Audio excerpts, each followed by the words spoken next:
Both poetry and philosophy are prodigal of eulogy over the mind which rescues itself by its own energy from a captivity to custom, which breaks the common bonds of empire and cuts a simplon over mountains of difficulty for its own purposes, whether of good or of evil. We cannot help admiring such a character. It is a positive relief to turn from the contemplation of those relying on someone else for a solution of the difficulties that surround them to those who are strong in their own self-reliance, who, when confronted with fresh trials and difficulties, only put on a more determined mien and more resolutely apply their own powers to remove the obstacle so unexpectedly put in their way. There is no surer sign of an unmanly and cowardly spirit than a vague desire for help, a wish to depend, to lean upon somebody and enjoy the fruits of the industry of others. In the assurance of strength, there is strength, and they are the weakest, however strong, who have no faith in themselves or their powers. Men often conquer difficulties because they think they can. Their confidence in themselves inspires confidence in others. The man who makes everything that conduces to happiness to depend upon himself and not upon other men, on whose good or evil actions his own doings are compelled to hinge, has adopted the very best plan for living happily. This is the man of moderation, the possessor of manly character and wisdom. By self-reliance is not meant self-conceit. The two are widely different.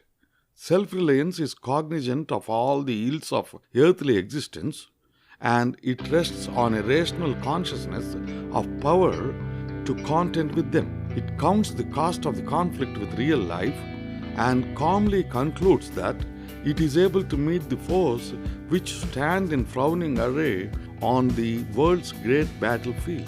Self-conceit, on the other hand, is a vainglorious assertion of power. It knows not the real difficulties it has to contend with and is too supercilious to inquire into them.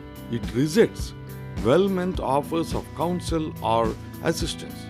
It feels above taking advice. The unhappy possessor of such a trait of character is far from being a self-reliant man. It has been said God never intended that strong, independent beings should be reared by clinging to others like the ivy to the oak for support. The difficulties, hardships, and trials of life, the obstacles one encounters on the road to fortune, are positive blessings. They knit his muscles more firmly and teach him self-reliance, just as by wrestling with an athlete who is superior to us, we increase our own strength and learn the secret of his skill. All difficulties come to us, as Bunyan says of temptation, like the lion which met Samson. The first time we encounter them, they roar and gnash their teeth, but once subdued, we find a nest of honey in them. Peril is the very element in which power is developed. Don't rely upon your friends, nor rely upon the name of your ancestors. Thousands have spent the prime of life in the vain hope of help from those whom they called friends, and many thousands have starved because they had a rich father. Rely upon the good name which is made by your own exertions, and know that better than the best friend you can have is unconquerable determination of spirit, united with decision of character. Seek such attainments as will enable you to confide in yourself, to rise equal to your emergencies. Strive to acquire an inward principle of self-support. Help yourself and heaven will help you, should be the motto of every man who would make himself useful in the world or carve his way to riches and honor. It is an old saying, he who has lost confidence can lose nothing more. The man who dares not follow his own independent judgment but runs perpetually to others for advice becomes at last a moral weakling and an intellectual dwarf. Such a man has not self within him and believes in no self but goes as a suppliant to others and entreats of them, one after another, to lend him theirs. He is in fact a mere element of a human being and is borne about the world an insignificant cipher unless he desperately fastens to other floating and supplementary elements with which he may form a species of incorporation resembling a man.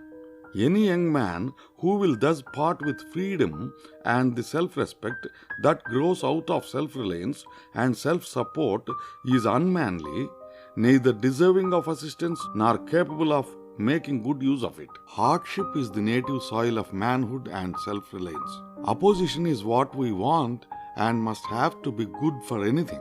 Men seem neither to understand their riches nor their own strength. Of the former, they believe greater things than they should, of the latter, much less. Self-reliance and self-denial will teach a man to drink off his own cistern and eat bread from his own kitchen and learn to labor truly to get his living and carefully to expend the good things committed to his care. Every youth should be made to feel that if he would get through the world usefully and happily, he must rely mainly upon himself and his own independent energies. Young men should never hear any language but this: you have your own way to make, and it depends upon your exertion whether you starve or not. Outside help is your greatest curse. It handicaps efforts, stifles aspirations, shuts the door upon emulation, turns the key upon energy. The custom of making provisions to assist worthy young men in obtaining an education is often a positive evil to the recipient.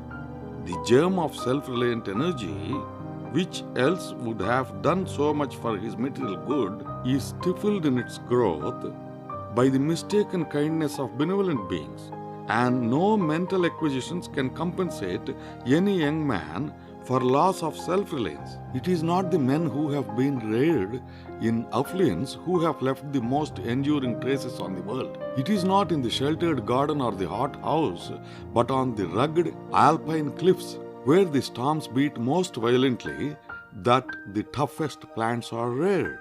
Men who are trained to self-reliance are ready to go out and contend in the sternest conflicts of life, while those who have always leaned for support on others around them are never prepared to breast the storms of adversity that arise. Self-reliance is more than a passive trust in one's own powers.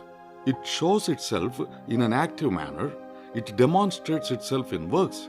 It is not ashamed of its pretensions, but invites inspection and asks recognition. Because there is danger of invoicing yourself above your real value, it does not follow that you should always underrate your worth. Because to be conspicuous, honored, and known, you should not retire upon the center of your own conscious resources. You need not necessarily be always at the circumference. An excess of modesty is well nigh as bad as an excess of pride, for it is in fact an excess of pride in another form.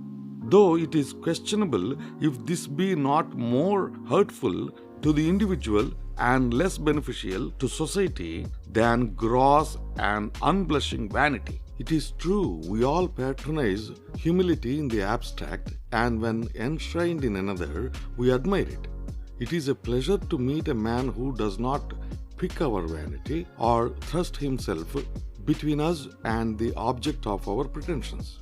There is no one who, if questioned, would not be found in the depths of his heart secretly to prefer the modest man, proportionally despising the swaggerer who goes unbidden to the head of the feast.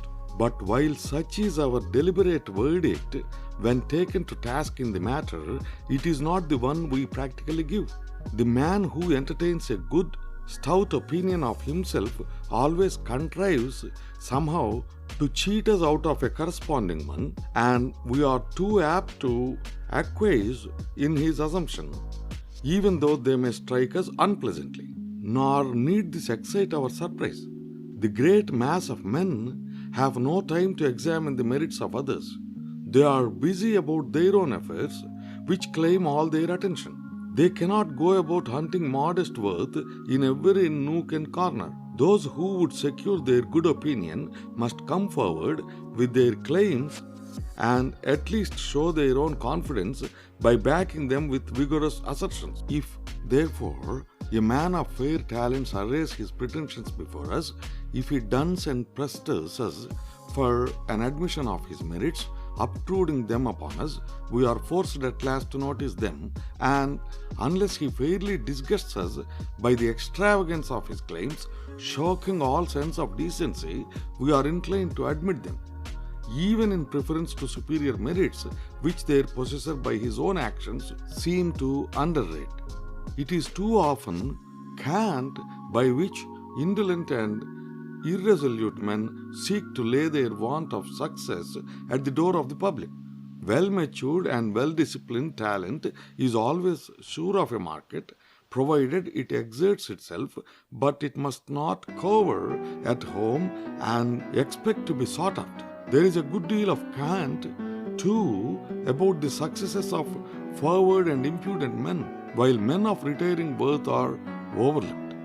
But it usually happens that those forward men have that valuable quality of promptness and activity without which worth is a mere inoperative quality. The conclusion of the whole matter is that in this busy, bustling period of the world's history, self-confidence is almost an essential trait of character in one who means to get along well and win his way to success and fortune. This may exist entirely independent of self-conceit, the two being by no means necessarily concomitant. He must remember that he cannot expect to have people repose confidence in his ability unless he displays confidence in them himself. If poverty be his lot, and troubles and discouragements of all kinds press upon him, let him take heart and push resolutely ahead, cultivating a strong, self-reliant disposition. By so doing, he will rise superior to misfortune. He will learn to rely on his own resources, to look within himself for the means wherewith to combat the ills that press upon him. By such a course of action, he takes the road which most surely leads to success. End of section.